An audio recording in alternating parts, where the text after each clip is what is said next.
अस्सलाम वालेकुम क्लास। हमने प्रीवियस टॉपिक में सेल, टिश्यू और ऑर्गन डिस्कस किया था। आज हम organ system and organism discuss करेंगे। ऑर्गन सिस्टम से पहले हम ऑर्गन की बात करते हैं।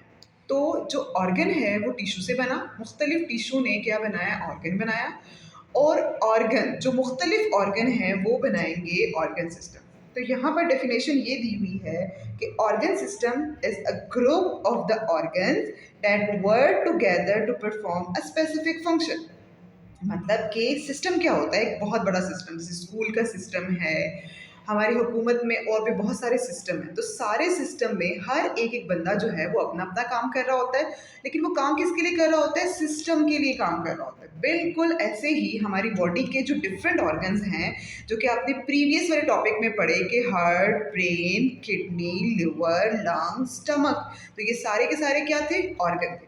अब जब ये सारे के सारे ऑर्गन दूसरे मतलब ऑर्गन्स के साथ मिलकर, ठीक है, काम करेंगे, लेकिन अपना मखसूस काम सर अंजाम देंगे। जैसे कि अगर आप स्टमक की बात करें तो स्टमक सिर्फ डाइजेशन करता है, फूड को इंटर कराने में आपका माउथ इन्वॉल्व होता है, उसके बाद आपकी ट्यूब्स इन्वॉल्व होती हैं, उसके बाद जब स्टमक में आ जाता है तो स्टमक के बाद स्मॉल इंटेस्टाइन, लार्ज इंटेस्टाइन। तो इसका मतलब है कि कोई एक ऑर्गन काम नहीं कर रहा, बल्कि ऑर्गन्स का ग्रुप जो है वो काम कर रहे हैं, लेकिन एक ही मखसूस काम कर रहे हैं। मखसूस काम क्या है, आपके फूड को डाइजेस्ट कर रहा है, और जो वेस्ट है आपकी बॉडी से वो रिमूव कर रहा है। तो ऑर्गन सिस्टम की एग्जांपल्स उन्होंने दी है दो, एक है डाइजेस्टिव सिस्टम और दूसरा है एक्सक्रीटरी सिस्टम।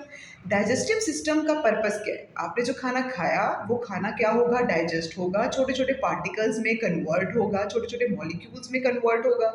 वो मॉलिक्यूल्स आपकी बॉडी को दिए जाएंगे ताकि वो उसको एज ए न्यूट्रेंट लें और आपकी बॉडी ग्रो करे। आपकी बॉडी के अंदर जो है जितने भी काम हैं, एनर्जी चाहिए, वो सारे के सारे काम तभी होंगे जब आप फूड इनटेक करेंगे। जब आप खाना नहीं खाते तो फिर बहुत देर तक अगर आप लोग खाना ना खाएं तो फिर आपकी बॉडी के अंदर एनर्जी कम से कम होती जा रही होती है ना। उसकी वजह यही है कि अगर आप फूड इनटेक करेंगे, आपकी बॉडी को न्यूट्रिएंट्स मिलेंगे, तो आपकी ग्रोथ भी अच्छी होगी, आपकी बॉडी को एनर्जी भी मिलेगी, और एनर्जी की वजह से आपके सारे काम भी ईजिली होंगे। Now the next is the excretory system. Excretory system वो सिस्टम होता है जो आपकी बॉडी से वेस्ट को रिमूव करता है, ठीक है। मतलब वेस्ट किसी भी किस्म का हो सकता है, जैसे कि अगर आपका ब्लड है तो ब्लड का भी तो वेस्ट होता है ना, वो salts, water, excess amount of the water, तो वो क्या होगा, किडनी के थ्रू वो फिल्टर होगा, जो एक्सेस है वो बॉडी से बाहर निकल जाएगा, और जो नेसेसरी है वो बॉडी के अंदर रहेगा। इसी तरीके से अगर आपकी स्किन की बात करें तो स्किन भी ऐसे ही काम करती है। यानी स्किन क्या करती है कि जब आपको स्वेटिंग होती है तो उस स्वेटिंग की वजह से आपकी बॉडी से सिर्फ पानी बाहर नहीं निकलता, सॉल्ट भी बाहर निकलते हैं। तो एक्सक्रीटरी सिस्टम का पर्पस क्या है, वेस्ट को रिमूव करना, और डाइजेस्टिव सिस्टम का पर्पस क्या है, आपके फूड को डाइजेस्ट करना। तो सिस्टम है तो इसके अंदर बहुत सारे ऑर्गन इन्वॉल्व होंगे, डाइजेस्टिव सिस्टम में भी बहुत सारे ऑर्गन इन्वॉल्व होंगे और एक्सक्रीटरी सिस्टम में भी बहुत सारे ऑर्गन इन्वॉल्व होंगे। तो ऑर्गन सिस्टम पढ़ लिया हमने। अब क्योंकि हम ऑर्गेनिज्म पढ़ेंगे तो ऑर्गेनिज्म में क्या होता है कि जो ऑर्गन सिस्टम होते हैं ना, मुख्तलिफ किस्म के ऑर्गन सिस्टम, जब वो एक ही बॉडी के अंदर होते हैं तो वो बनाते हैं ऑर्गेनिज्म। ऑर्गेनिज्म का दूसरा नाम क्या है, इंडिविजुअल, मतलब एक फर्द, ठीक है।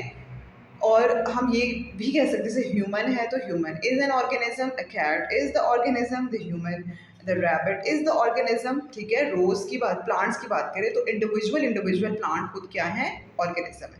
तो हम क्या पढ़े हैं कि डिफरेंट ऑर्गन और ऑर्गन सिस्टम जब ऐसे ऑर्गेनाइज हो बॉडी के अंदर कि हर एक अपना अपना काम कर रहा हो, लेकिन काम किसके लिए किया जा रहा हो, ऑर्गेनिज्म के लिए, ठीक है। तो ऑर्गेनिज्म में ऑर्गन और ऑर्गन सिस्टम ऑर्गेनिज्म के लिए काम करते हैं। जैसे मैं आपको क्लास में मैंने आपको एग्जांपल दी थी कि आपकी बॉडी के अंदर एक वक्त में बहुत सारे फंक्शन हो रहे होते हैं, ठीक है। कैसे, देखिए, आप देख भी सकते हैं, आप सुन भी सकते हैं, आप खा भी सकते हैं, आप अपनी बॉडी को मूव भी कर सकते हैं, आप सांस भी ले रहे हैं, आपकी जो दिल है वो भी धड़क रहा है, पूरी बॉडी को ब्लड सप्लाई हो रहा है, आपकी किडनी अपना फंक्शन परफॉर्म कर रही है, लंग्स अपना फंक्शन परफॉर्म कर रहे हैं, ब्रेन अपना काम कर रहा है। तो ये कैसे हो रहा है, इसका मतलब है कि इनके बीच में कोऑर्डिनेशन है, और एक ही बॉडी के अंदर सारे के सारे अपना अपना काम कर रहे हैं, लेकिन काम किसके लिए कर रहे हैं, उस बॉडी के लिए काम कर रहे हैं, उस ऑर्गेनिज्म के लिए काम कर रहे हैं, ठीक है।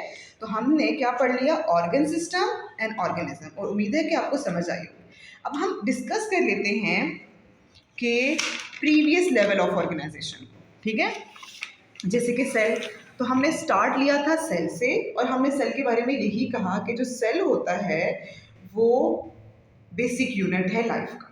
जब एक जैसे सेल इकट्ठे हो जाते हैं तो वो क्या बनाते हैं, टिश्यू बनाते हैं, ठीक है। तो इसका मतलब है ये इससे लेवल बढ़ गया। तो जब टिश्यू है तो डिफरेंट टिश्यू मिलकर क्या बनाएंगे, ऑर्गन बनाएंगे, और जो डिफरेंट ऑर्गन हैं वो मिलकर बनाएंगे ऑर्गन सिस्टम, और जो डिफरेंट ऑर्गन सिस्टम इकट्ठे काम करेंगे वो बनाएंगे ऑर्गेनिज्म। हम यहाँ सबकी एग्जांपल्स देख लेते हैं। सेल की एग्जांपल में है amoeba, paramecium and skin cell. Tissue की एग्जांपल में है muscle tissue, bone tissue, blood tissue and nervous tissue. Organ की एग्जांपल में है heart, brain, kidney, lungs and stomach. And organ system की एग्जांपल में है डाइजेस्टिव सिस्टम एंड ब्रीदिंग, और ब्रीदिंग का दूसरा नाम होता है respiratory system. Now in organism की बात करें तो human is also an organism, the frog is the organism, rose and the cat is the organism. And उम्मीद है कि आपको ये लेवल ऑफ ऑर्गेनाइजेशन वाला टॉपिक समझ आ गया होगा। अल्लाह हाफिज़।